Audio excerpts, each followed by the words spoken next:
जय गुरुदेव, जय गायत्री माता। आवरणों से मुक्त हो चित्त। अंतर यात्रा विज्ञान में प्राणायाम के जिन प्रयोगों की चर्चा की गई है उनके परिणाम रहस्यमय एवं आश्चर्यपूर्ण हैं। अनुभवी योग साधकों का अनुभव यह प्रमाणित करता है कि प्राणायाम की प्रक्रियाएं एवं विधियां अपने प्रभाव एवं अपने परिणाम केवल देह के रोगों तक सीमाबद्ध नहीं रखती। शरीर की बीमारियों का निवारण तो बस इसके साधारण व सतही प्रभावी से ही हो जाता है। इसके यथार्थ व वास्तविक प्रभाव से तो चेतना की सूक्ष्म परतों पर पड़ते हैं, जिसकी वजह से चित्त की अशुद्धियों का क्षय होता है। अंतर चेतना का अंधियारा हटता व मिटता है। संस्कारों की धूल झड़ती है, कर्म पाश कटता है। ऐसा होने की प्रक्रिया जितनी तीव्र होती है उतना ही त्वरित गति से प्रकाश का आवरण हटता है और आत्मा की अमर ज्योति पूरे अस्तित्व में फैल जाती है। आगे प्रणव पंडित जी ने लिखा है कि पिछले सूत्र में प्राणायाम के सबसे अधिक उन्नत चौथे प्रकार की चर्चा करते हुए इसके रहस्य में परिणाम की ओर संकेत किया गया था। प्राणायाम योग की ऐसी गहन प्रक्रिया है जिसकी गहनता में सामान्य जन को कौन कहे। योगाभ्यासी भी कम ही प्रवेश कर पाते हैं।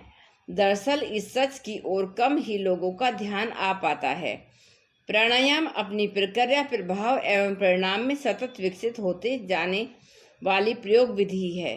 इसका प्रारंभ भले ही स्थूल देह एवं स्थूल प्रक्रिया से होता हो, परंतु अपने विकास क्रम में यह उत्तरोत्तर सूक्ष्मता एवं सूक्ष्मतम हो जाती है। इसी का संकेत करते हुए पिछले सूत्र में कहा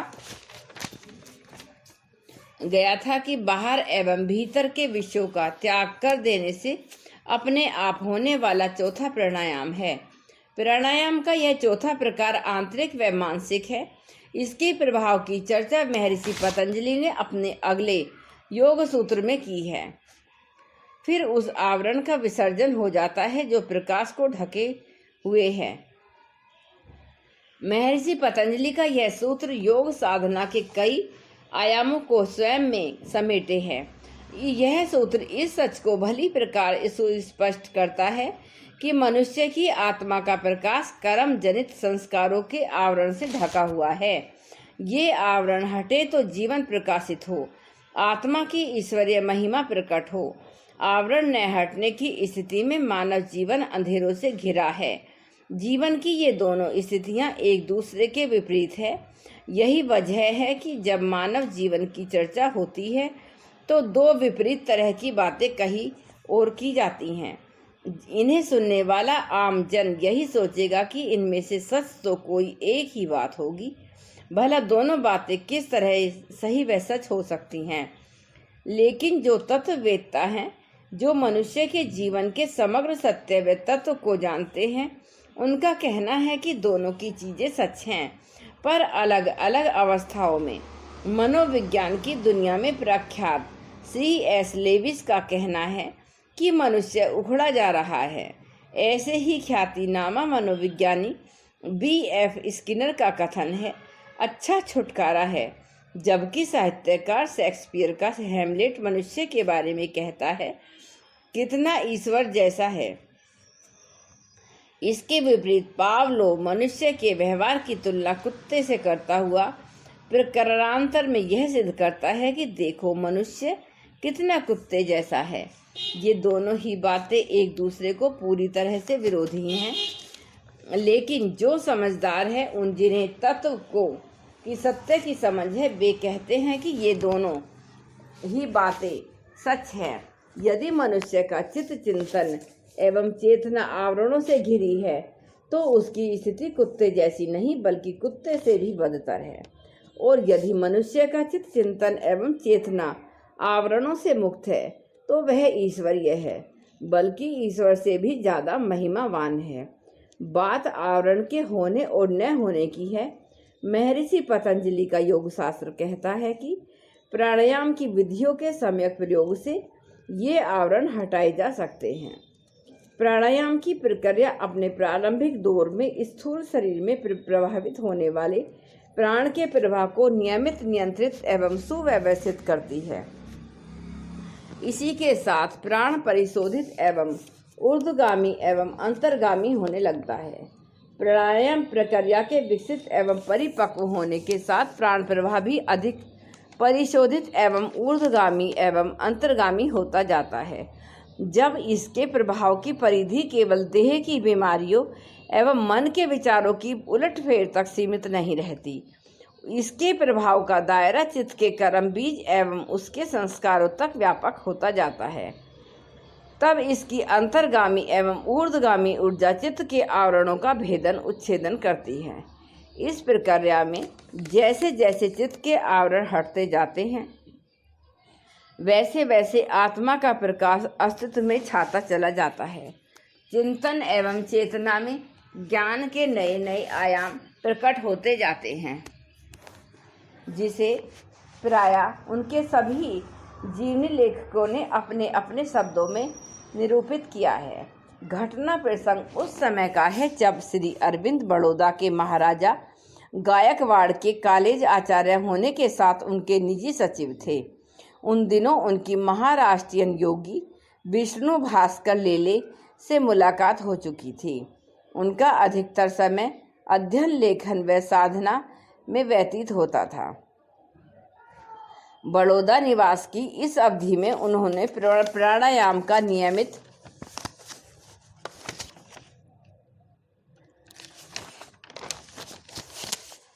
अभ्यास किया।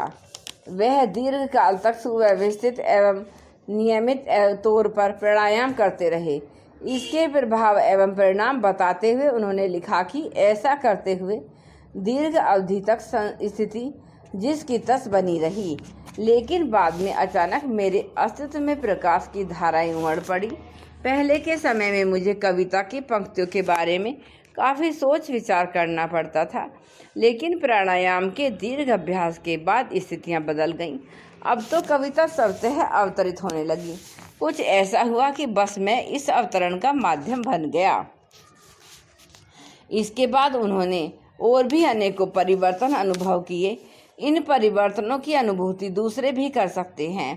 प्राणायाम यदि सम्यक रीति से किया जाए तो अनेकों सूक्ष्म परिवर्तन घटित हो जाते हैं।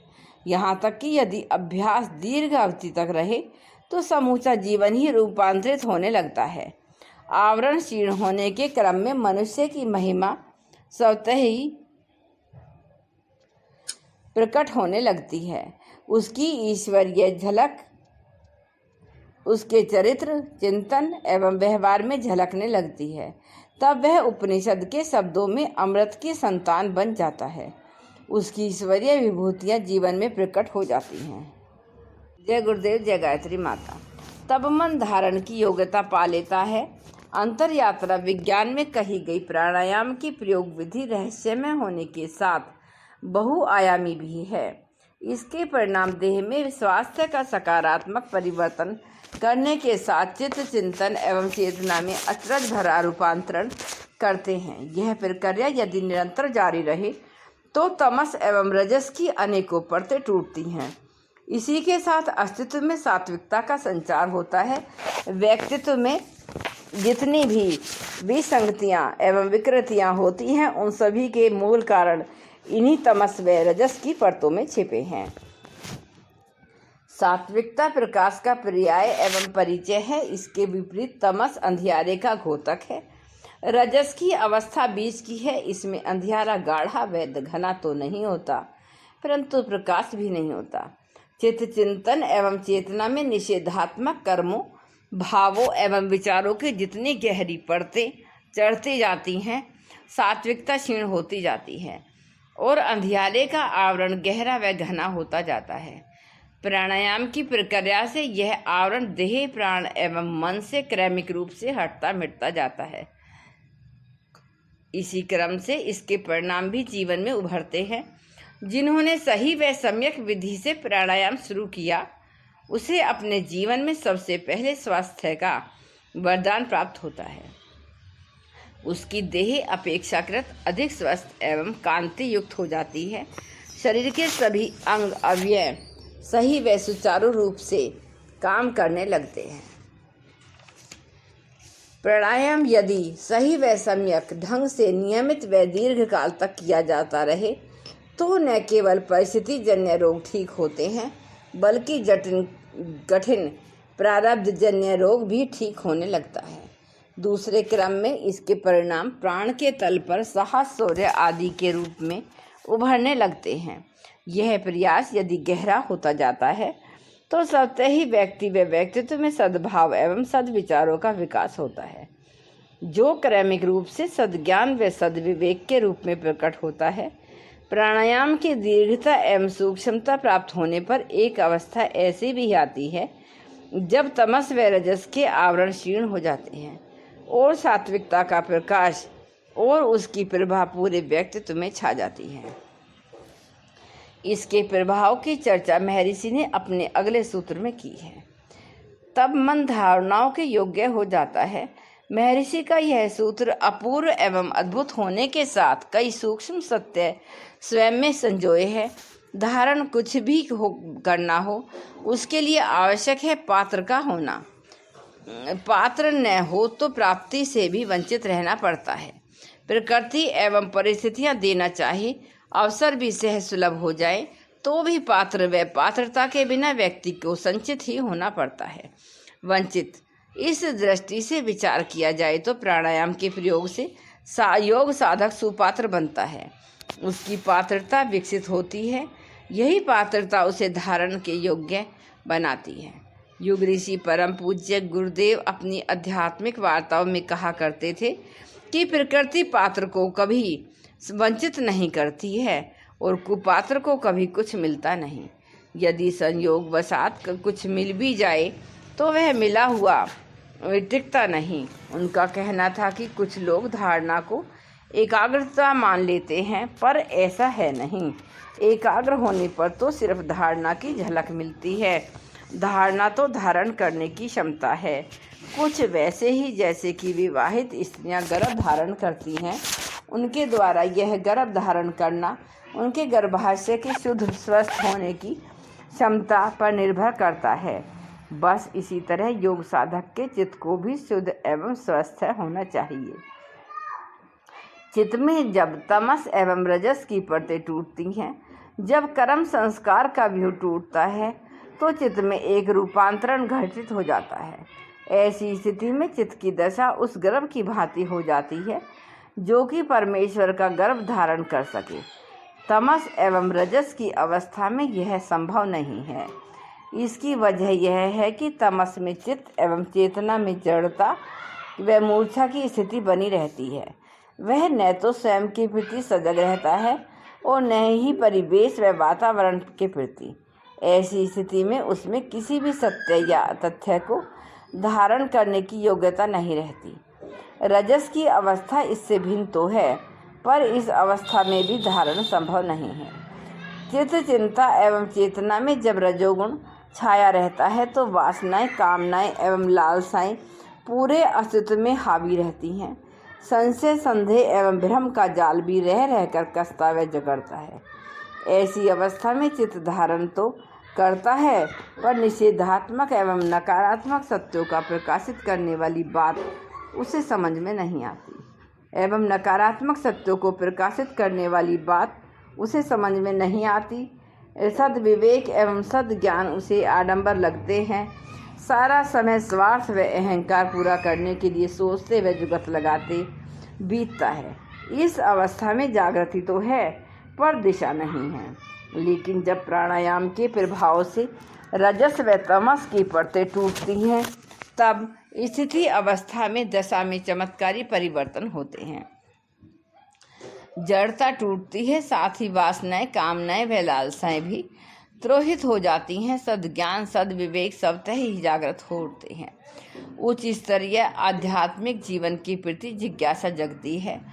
योग साधक की अंतर चेतना परिपूर्ण प्रकाशित हो उठती है। तब मन धारणा की योग्यता पा लेता है। ऐसी अवस्था में मन माँ की भांति हो जाता है। माँ बच्चे को 9 महीने अपने भीतर धारण करती है। वह उसे बीज की भांति संभालती है।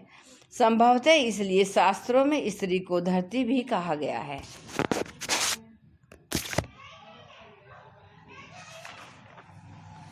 क्योंकि वह बच्चे को धारण करती है, बच्चे के बीज को, ठीक उसी तरह जैसे कि धरती वृक्ष के बीज को महीनों तक धारण करती है। जब बीज धरती में निश्चिंत हो जाता है तब उसकी खोल टूटती है, वह अंकुरित होता है। कुछ इसी तरह सात्विक चित्त भी प्रकाश व पवित्रता को धारण करने योग्य हो जाता है। वह उच्च स्तरीय धारणा के बीज को भी सहेजता है, तब वह ज्ञान एवं भक्ति से उसे सिंचित करता है। इसी के साथ धारणा का भी परिपाक होता रहता है। तब ज्ञान व भक्ति की साधना गहराने के साथ धारणा परिपक्व होती है। परिशोधी प्राण उसे पुष्ट करता रहता है। जय गुरुदेव, जय गायत्री माता, जय प्रणव पंडित, जय माता।